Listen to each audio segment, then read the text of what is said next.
Ok, vamos desempacotar isso. A nossa investigação profunda de hoje mergulha direto em um documento que é simplesmente fascinante. É o posicionamento sobre exercícios físicos na gestação e no pós-parto de 2021.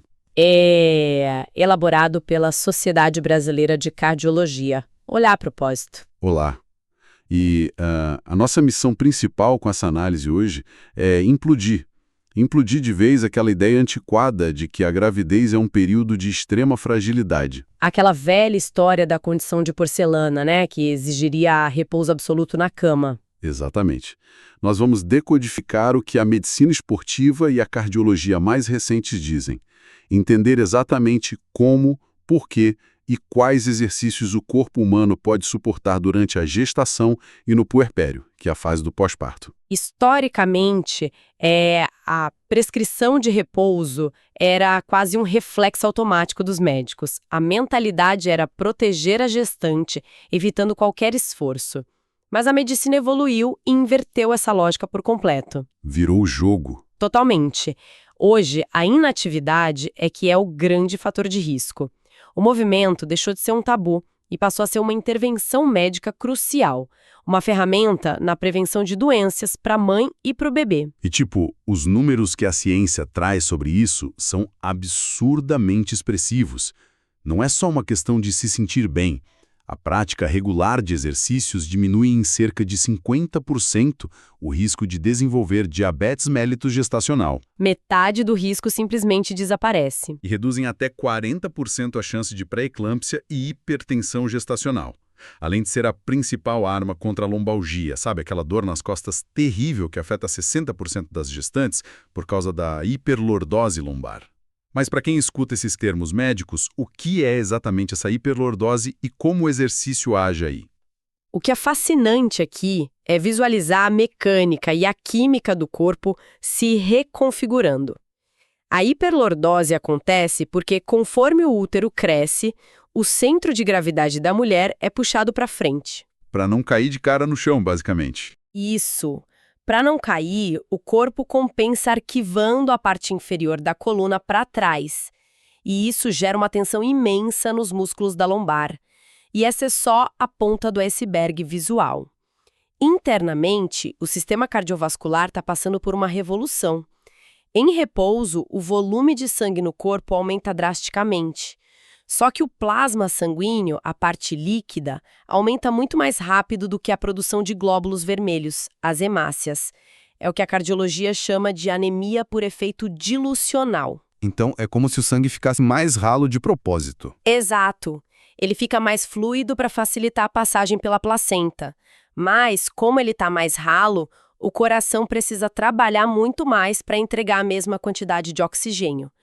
Ocorre o aumento do volume sistólico, que é a quantidade de sangue bombeada a cada batimento. E a frequência cardíaca em repouso sobe junto. Sobe bastante. Ao mesmo tempo, a pressão arterial tende a cair nos primeiros trimestres, por causa dos hormônios. O estrogênio tem um forte efeito vasodilatador. Ele diminui o que chamamos de resistência vascular periférica. Dá para pensar nesses vasos como mangueiras de jardim que ficam mais largas e flexíveis.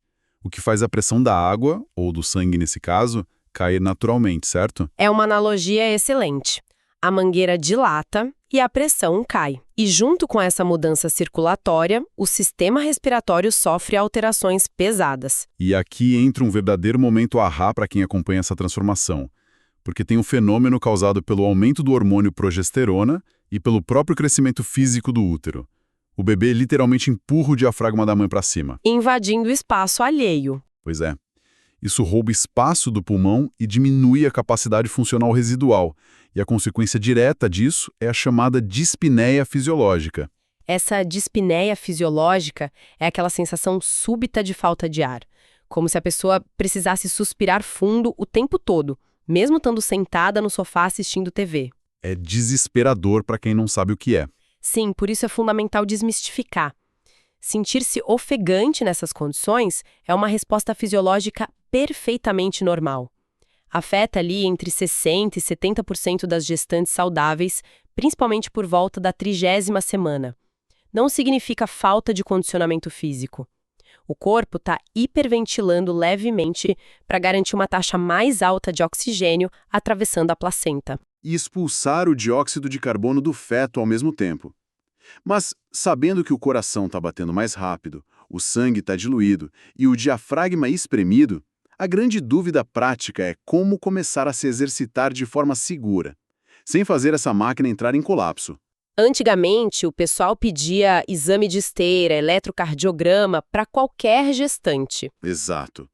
Mas as diretrizes atuais mostram que esses exames complexos não são rotina para gestantes saudáveis. O foco é uma avaliação clínica básica. A segurança hoje começa com o histórico médico. A ferramenta padrão ouro é o Parmedex para gestantes. É um checklist rigoroso que o obstetra preenche junto com a paciente para checar se existe alguma contraindicação absoluta, sangramento, risco de parto prematuro. Passando por esse crivo básico, o sinal verde é dado, e o foco passa a ser puramente a modulação correta do treino. E sobre essa modulação, a regra de ouro é o FIT. Frequência, intensidade, tipo e tempo.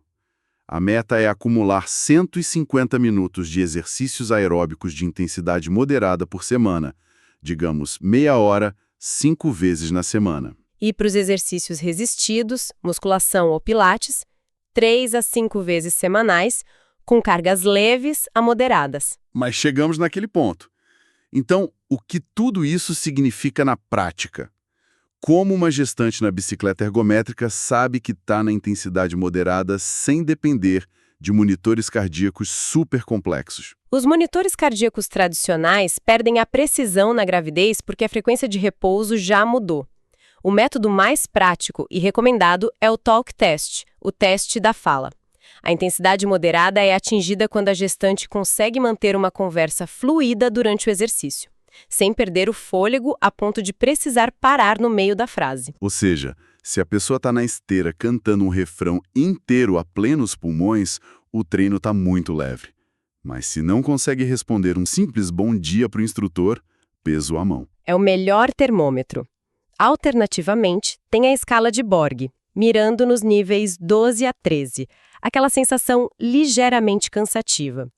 E já que falamos de musculação, existe uma regra biomecânica inegociável, a proibição absoluta da manobra de Valsalva. A manobra de Valsalva é aquele instinto de prender a respiração, travar a garganta e fazer força quando levantamos peso. Por que isso vira um vilão tão grande na gravidez? Porque quando se prende a respiração fazendo força, a pressão dentro do abdômen do tórax sofre um pico violento.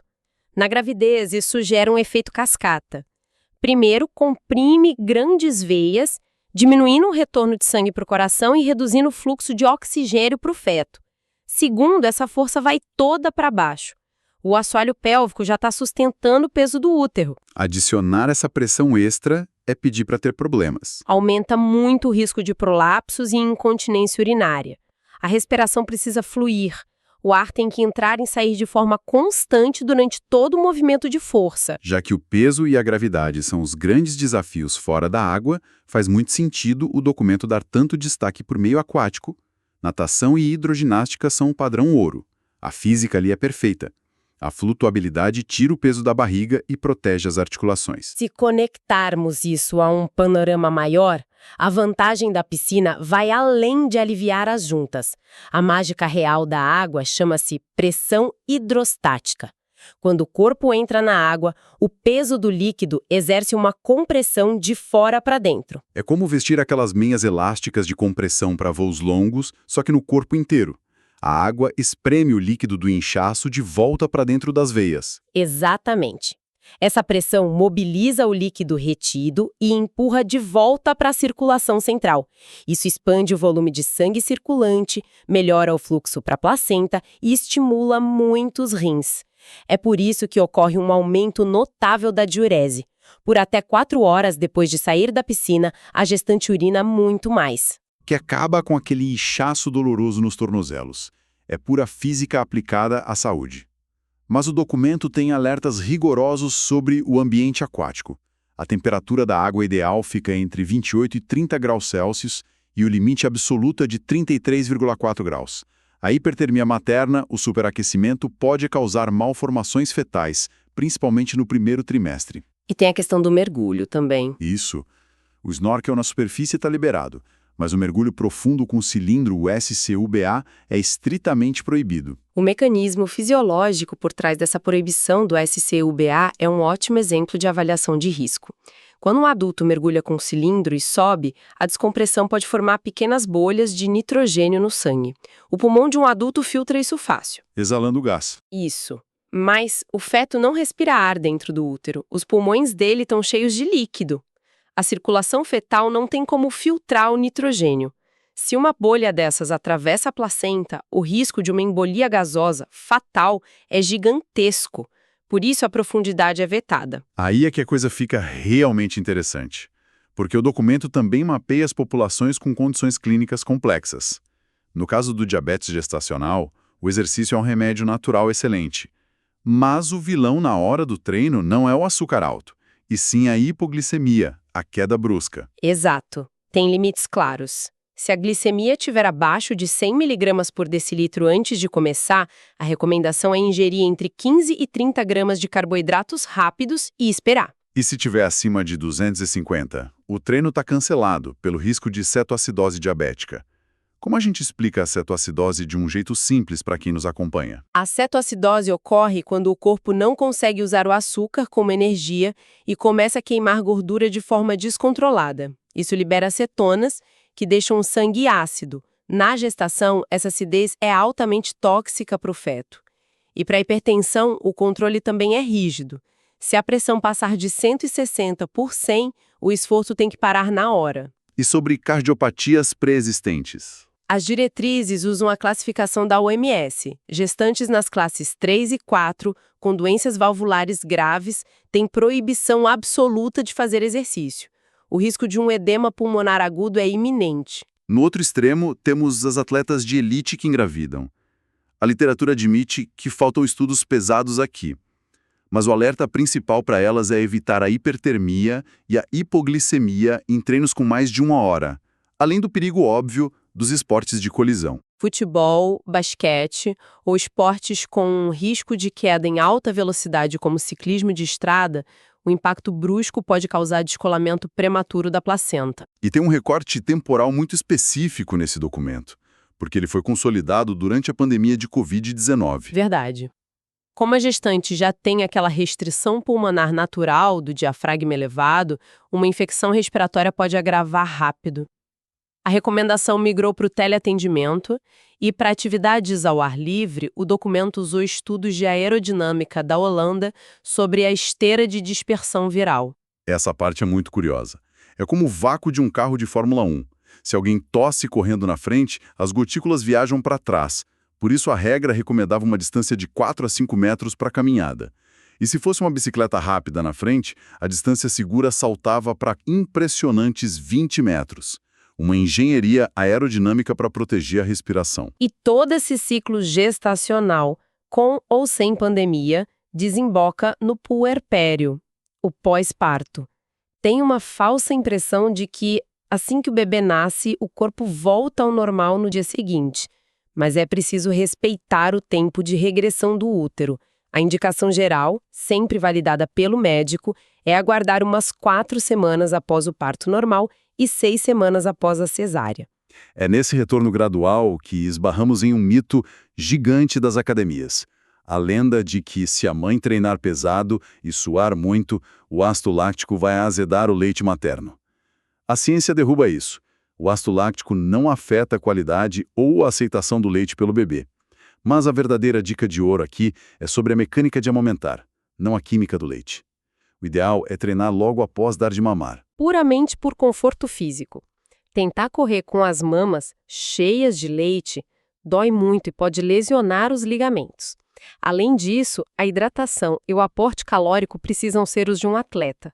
Uma lactante gasta em média 600 quilocalorias extras por dia só amamentando. É o equivalente a uma aula inteira de spinning pesado, só que sentada na poltrona.